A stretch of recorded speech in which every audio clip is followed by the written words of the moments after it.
പത്തനംതിട്ട കോന്നി കാട്ടാത്തി ഉന്നതിയിലെ ഊരുമൂപ്പൻ മോഹൻദാസിന്റെ മൃതദേഹം കണ്ടെത്തി.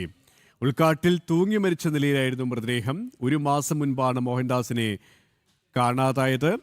കോടതിയിൽ നിന്നും സമൻസ് വന്നതിന് പിന്നാലെയായിരുന്നു കാട് കയറിയത്. ഒരു മാസമായി തെരച്ചിൽ നടത്തിയിരുന്നു. ഇവരുമായി ഗൂഗിൾ രമേശ് ചേരുകയാണ്. ഗൂഗിൾ, ഒരു മാസത്തെ കാത്തിരിപ്പ്, തെരച്ചിൽ, ഇപ്പോൾ മൃതദേഹം കണ്ടെത്തിയിരിക്കുകയാണ്. ഈ ഒരു സാഹചര്യത്തിൽ പോലീസ് നൽകുന്ന ഒരു വിശദീകരണം വ്യക്തത എന്താണ്?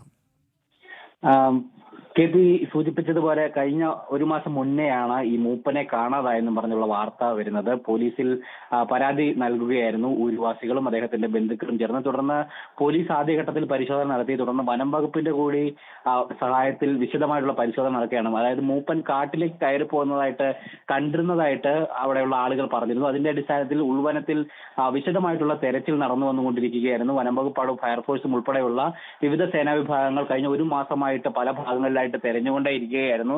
അതിനുശേഷം കഴിഞ്ഞ ദിവസം അടക്കം അവരുടെ ഊരു നിവാസികളും കുടുംബങ്ങളും ഒക്കെ വലിയ പ്രതിഷേധങ്ങളൊക്കെ നടത്തുകയും ഒക്കെ അല്ലെങ്കിൽ പോലീസിനെതിരെ വിമർശനങ്ങളൊക്കെ ഉന്നയിക്കുകയും ചെയ്തിട്ടുണ്ട്. ഇത്രയും നാളായിട്ടും കണ്ടെത്താനായിട്ട് സാധിക്കാത്തതുമായി ബന്ധപ്പെട്ട് എന്തായാലും ഇന്നാണ് മൂപ്പന്റെ മൃതദേഹം കണ്ടെത്താനായിട്ട് സാധിച്ചിരിക്കുന്നത്. ഉൾക്കാട്ടിനുള്ളിൽ തൂങ്ങി മരിച്ച നിലയിലാണ് മൃതദേഹം കാണപ്പെടുകയുണ്ടായത്. എന്തായാലും ഒരു കേസുമായി ബന്ധപ്പെട്ട ഒരു സമൻസ് മൂപ്പന് നേരത്തെ ലഭിച്ചിട്ടുണ്ടായിരുന്നു. അതിന് ഹാജരാകേണ്ട ദിവസത്തിന് ഏതാനും ദിവസങ്ങൾക്ക് മുമ്പാണ് മൂപ്പൻ ഇത്തരത്തിൽ കാട്ടിലേക്ക് കയറിപ്പോയത് എന്നുള്ളതാണ് നമുക്ക് ലഭിക്കുന്ന വിവരം. എന്തായാലും ആ കേസുമായി ബന്ധപ്പെട്ടുണ്ടായ മാനസിക വിഷമത്തിലായിരിക്കാം കാട്ടിലേക്ക് കയറിപ്പോയതും ഇത്തരത്തിൽ തൂങ്ങി മരിക്കാൻ ശ്രമിച്ചതെന്നുമുള്ള ഒരു പ്രാഥമിക നിഗമനമാണ് ഇപ്പോൾ പോലീസ് അടക്കം മുന്നോട്ട് വെച്ചിരിക്കുന്നത്. എന്തായാലും സംഭവത്തിൽ കൂടുതൽ അന്വേഷണം നടത്തുമെന്നുള്ള കാര്യവും പോലീസ് ഔദ്യോഗികമായിട്ട് അറിയിച്ചിട്ടുണ്ട്. കെ പി ശരി, ഗൂഗിൾ രമേശാണ് വിശദാംശങ്ങൾ നൽകിയത്.